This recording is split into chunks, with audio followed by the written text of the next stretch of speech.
Hi friends, എല്ലാവർക്കും നമ്മുടെ YouTube ചാനലിലേക്ക് സ്വാഗതം.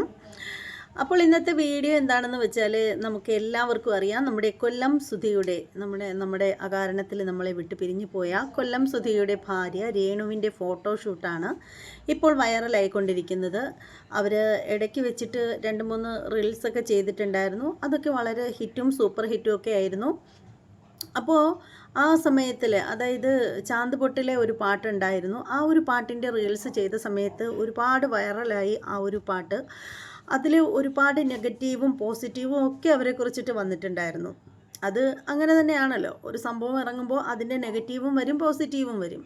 പക്ഷേ ആ ഒരു വീഡിയോ ശരിക്കും അതിൻ്റെ ഷൂട്ടിംഗ് കണ്ടപ്പോൾ നമുക്ക് നമ്മുടെ എല്ലാ തെറ്റിദ്ധാരണകളും മാറി. ശരിക്കും തെറ്റിദ്ധാരണയെന്നല്ല, എന്നാലും കുറേ പേരെങ്കിലും വിചാരിച്ചു, എന്നാലും കൊല്ലം സുധിയുടെ ഭാര്യ ഇത്രയും ഇതായിട്ട് റീൽസ് ചെയ്യണമായിരുന്നു എന്നൊക്കെ ഒരു ശതമാനപ്പെട്ട ആളുകൾക്കെങ്കിലും തോന്നിയിട്ടുണ്ടാവാം. പക്ഷേ അവരുടെ ആ ഒരു ലൊക്കേഷൻ്റെ വീഡിയോ ഉണ്ടായിരുന്നു, ആ ഒരു ഷൂട്ടിംഗ് ലൊക്കേഷൻ്റെ. അത് കണ്ടു കഴിഞ്ഞാൽ ആർക്കും തോന്നും, അതിലൊന്നുമില്ല എന്ന് തോന്നും. പക്ഷേ എന്തായാലും അതൊരു ഇച്ചിരി കൂടിപ്പോയി എന്ന് കരുതുന്ന ആളുകളും കുറവൊന്നുമല്ല. അപ്പോൾ ഇതിങ്ങനെ നിൽക്കുന്നതിൻ്റെ ഇടയിൽ തന്നെ നമ്മുടെ ആ ഒരു റീൽസ് ചെയ്ത ആൾ തന്നെ, ദാസേട്ടൻ എന്നാണ് അദ്ദേഹത്തിൻ്റെ പേര്, എന്തോ ദാസാണ്. അപ്പോൾ അദ്ദേഹവും ഈ പറയുന്ന രേണു കൂടി ഡൈലാമോ എന്ന് പറയുന്ന ഒരു പാട്ടിൻ്റെ റീൽസും ചെയ്തിട്ടുണ്ടായിരുന്നു. അത് വളരെ മനോഹരമായിരുന്നു, നന്നായിരുന്നു. പിന്നീട് അത് കഴിഞ്ഞതിന് ശേഷമാണ് ഇപ്പോൾ ഒരു ഫോട്ടോഷൂട്ടാണ് വൈറലായിക്കൊണ്ടിരിക്കുന്നത്. ശരിക്കും കുറച്ച് എയറിലാണ് രേണുക എന്ന് പറയുന്നതിലും തെറ്റൊന്നുമില്ല. കാരണം ഈ ഒരു ഫോട്ടോഷൂട്ട് വഴി എല്ലാവർക്കും കുറേയേറെ തെറ്റിദ്ധാരണകളുണ്ടായി. കാര്യം എന്താണെന്ന് വെച്ചാൽ, വിവാഹ ഫോട്ടോഷൂട്ടാണ് പുള്ളിക്കാരത്തി ചെയ്തിരിക്കുന്നത്, മറ്റൊരു യുവാവിനോടൊപ്പം വിവാഹ ഫോട്ടോഷൂട്ട്. ആ ഫോട്ടോഷൂട്ട് കാണുകയാണെങ്കിൽ കാഴ്ചയ്ക്ക് വളരെ മനോഹരമായിട്ടുണ്ട്. ആ ഒരു കാര്യം പറയാതെ വയ്യ, വളരെ മനോഹരമായിട്ടുണ്ട്. ശരിക്കും അങ്ങനെയുള്ള ഫോട്ടോഷൂട്ടുകളൊക്കെ, വെഡ്ഡിങ് ഫോട്ടോഷൂട്ടുകളൊക്കെ സെലിബ്രിറ്റീസൊക്കെ ചെയ്യുന്നതാണ്. നമ്മൾ അങ്ങനെ പല സെലിബ്രിറ്റികളും ചെയ്ത് നമ്മൾ കണ്ടിട്ടും ഉള്ളതാണ്. പക്ഷേ ഇങ്ങനെ ഒരു വിവാഹ ഫോട്ടോഷൂട്ട് ചെയ്തതിലൊന്നും ഒരു തകരാറുമില്ല. പക്ഷേ എവിടെയാണ് ഇവർക്ക് തെറ്റ് പറ്റിയത് എന്ന് വെച്ചാൽ, ഈ ഒരു ഫോട്ടോഷൂട്ട് വച്ചിട്ട് ഇവരുടെ വിവാഹം കഴിഞ്ഞതാണ്, ഇവർ രണ്ട് വ്യക്തികളുമായിട്ടുള്ള വിവാഹം കഴിഞ്ഞു എന്ന് തെറ്റിദ്ധരിപ്പിക്കുന്ന രീതിയിൽ ഈ ഫോട്ടോഷൂട്ട് കാണിച്ചിട്ട് ഇവർ പോസ്റ്റുകളൊക്കെ ഇട്ടിട്ടുണ്ടായിരുന്നു. അപ്പോൾ അതായത് റീൽസിൻ്റെ രാജകുമാരിയും ഫോട്ടോഷൂട്ടിൻ്റെ രാജകുമാരനും തമ്മിൽ ഒന്നിക്കുന്നു, ഇവർ ശരിക്കും ഒന്നിച്ചോ, അങ്ങനെയൊക്കെയുള്ള ഓരോരോ പോസ്റ്റുകൾ ഇവർ തന്നെ ചെയ്തിട്ടുണ്ടായിരുന്നു. അപ്പോൾ അത് മാത്രമല്ല, ഇനി ജനങ്ങൾക്ക് കുറച്ച് പറയാം, ഇവർ ശരിക്കും ഇതിൻ്റെ പിന്നിലെ സത്യാവസ്ഥ എന്ത്, ഇവർ ഒരുമിച്ചായിരുന്നു എന്നൊക്കെ പറഞ്ഞിട്ട് ജനങ്ങളിൽ തെറ്റിദ്ധാരണ ഉണ്ടാവുന്ന രീതിയിലുള്ള പോസ്റ്റുകൾ ഇരുവരുടെ ഭാഗത്തു നിന്നും ഉണ്ടായിരുന്നു. ശരിക്കും പറയുകയാണെങ്കിൽ അതിനുശേഷം നമ്മുടെ രേണു വന്നിട്ട് ഒരു പോസ്റ്റ് ഇട്ടിട്ടുണ്ടായിരുന്നു. കുറേയേറെ കാര്യങ്ങൾ എനിക്ക് സംസാരിക്കാനുണ്ട്, പക്ഷേ അതിന് ഈ പറയുന്ന പുള്ളിക്കാരൻ്റെ ആ ഒരു ഫോട്ടോഷൂട്ട് ചെയ്ത ആ ഒരു പുള്ളിക്കാരൻ്റെ യൂട്യൂബ് ചാനലിൽ ഇവർ രണ്ടുപേരും ചേർന്നിട്ടുള്ള ഒരു ഇൻ്റർവ്യൂ വരും. ആ ഒരു ഇൻ്റർവ്യൂ കാണുകയാണെങ്കിൽ നിങ്ങൾക്ക് ഒക്കെ മനസ്സിലാവും, എല്ലാം ക്ലിയർ ആവും എന്നാണ് രേണു പറഞ്ഞിരിക്കുന്നത്. പക്ഷേ ഇത് പറയുന്ന സമയത്ത് രേണുവിനോട് ചോദിക്കേണ്ട ഒരു കാര്യം എന്താണെന്ന് വെച്ചാൽ, എൻ്റെ രേണു, നിങ്ങളെ ഇന്ന് ആരാധനയോടും സ്നേഹത്തോടും കൂടി നോക്കുന്ന ആളുകൾ ശരിക്കും രേണു എന്ന് പറയുന്ന ആ ഒരു ലേഡിക്ക് തരുന്ന ബഹുമാനമോ സ്നേഹമോ അല്ല. അത് താങ്കൾ തിരിച്ചറിയുക. താങ്കളുടെ മരണപ്പെട്ടുപോയ ഭർത്താവ് സുധിക്ക് നമ്മൾ കൊടുക്കുന്ന സ്നേഹവും ആ ഒരു ബഹുമാനവുമാണ് നിങ്ങളിലേക്ക് എത്തുന്നത്.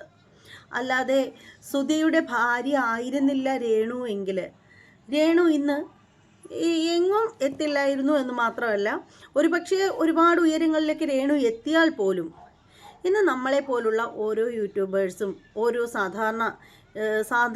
സാധാരണപ്പെട്ട മനുഷ്യരും ഇന്ന് തനിക്ക് തരുന്ന സ്നേഹവും ഈ ആദരവും ഒന്നും നിങ്ങൾക്ക് കിട്ടില്ലായിരുന്നു എന്നുള്ളൊരു കാര്യം 100% ഉറപ്പിച്ച് തന്നെ പറയട്ടെ. അപ്പോൾ സുധി എന്ന് പറയുന്ന ആ മഹാമനുഷ്യൻ്റെ ആ ഒരു പാവം കലാകാരൻ്റെ അദ്ദേഹത്തിൻ്റെ ഭാര്യയായിരുന്നു എന്നുള്ള ആ ഒരു പരിഗണനയാണ് ശരിക്കും നിങ്ങൾ ഇപ്പോൾ ചൂഷണം ചെയ്യുന്നു എന്ന് വേണമെങ്കിൽ പറയാം. അല്ലെങ്കിൽ സുധിയുടെ ഭാര്യയാണ് ഞാൻ എന്ന് നാഴികയ്ക്ക് 40 വട്ടം നെഞ്ചിൽ കൈവച്ച് പറയുന്ന നിങ്ങൾ, അതല്ലെങ്കിൽ അദ്ദേഹം മരണപ്പെട്ട സമയത്ത് അദ്ദേഹത്തിൻ്റെ ആ ഒരു ശരീരത്തിലുള്ള ആ വിയർപ്പും മാലിന്യങ്ങളും വെച്ചിട്ട് പെർഫ്യൂം വരെ ഉണ്ടാക്കിപ്പിച്ച് നിങ്ങൾ ഇപ്പോൾ കാട്ടിക്കൂട്ടുന്നത് എന്താണ്? നിങ്ങൾ റീൽസ് ചെയ്യുന്നതിലൊന്നും ഒരു തെറ്റുമില്ല, പക്ഷേ ഫോട്ടോഷൂട്ട് ചെയ്യുന്നതിലും ഇവിടെ ആർക്കും ഒരു പരാതിയില്ല. പക്ഷേ അത് മറ്റുള്ളവരിൽ തെറ്റിദ്ധാരണ ഉണ്ടാകുന്ന രീതിയിൽ നിങ്ങൾ അത് അവതരിപ്പിക്കുമ്പോൾ അപ്പോഴാണ് ഈ പ്രശ്നങ്ങളൊക്കെ ഉണ്ടാവുന്നത്. അല്ലെങ്കിൽ നിങ്ങൾക്ക് പറയാലോ, ഇത് നമ്മുടെ ഒരു വൈറൽ ഫോട്ടോഷൂട്ടാണ് എന്നും പറഞ്ഞ് പബ്ലിസിറ്റി കൊടുക്കാമല്ലോ. എന്താ കുഴപ്പം? ഒരു കുഴപ്പമില്ല. അപ്പോൾ നിങ്ങൾ ആഗ്രഹിക്കുന്നത്, നിങ്ങൾക്ക് 2 പേർക്കും നന്നായിട്ടറിയാം ഇങ്ങനെ ഒരു പോസ്റ്റ് 2 പേരും ഇട്ട് കഴിയുമ്പോൾ പോസിറ്റീവ് പറയുന്നതിനേക്കാൾ ഏറെ നെഗറ്റീവായിരിക്കും വരുന്നത് എന്ന് നിങ്ങൾക്ക് അറിയാം. അപ്പോൾ നെഗറ്റീവ് വന്നാലും പോസിറ്റീവ് വന്നാലും നിങ്ങൾക്ക് വിഷയമൊന്നുമില്ല, നിങ്ങൾക്ക് വൈറലാവുക. അങ്ങനെ ഒരു ലക്ഷ്യം മാത്രമേ നിങ്ങൾക്ക് 2 പേർക്കും ഉള്ളൂ. അങ്ങനെ വൈറലായിട്ട് നിൽക്കുന്ന സമയത്താണ്, നന്നായിട്ട് വൈറലായിട്ട് നിൽക്കുന്ന സമയത്തായിരിക്കും നിങ്ങൾക്ക് പല ഓഫറുകളും കിട്ടുന്നത്. ഒരുപക്ഷെ മൂവിയിലായിട്ടായിരിക്കും. നായിക ആവണമെന്നൊന്നുമില്ല, ചെറിയൊരു റോളാണെങ്കിൽ പോലും മൂവിയിൽ ചിലപ്പോൾ ക്ഷണം കിട്ടാൻ ചാൻസ് ഉണ്ട്. അതുപോലെ ബിഗ് ബോസിൻ്റെയൊക്കെ ഒരു ടൈമാണിപ്പോൾ. അത് പറഞ്ഞപ്പോഴാണ് എനിക്ക് ഓർമ്മ വന്നത്. പലരും പറഞ്ഞു കേട്ടിട്ടുണ്ടായിരുന്നു രേണുവിന് ബിഗ് ബോസിൽ ക്ഷണം ഉണ്ടാവാൻ ചാൻസ് ഉണ്ട് എന്നൊക്കെ പറഞ്ഞു കേട്ടിട്ടുണ്ടായിരുന്നു.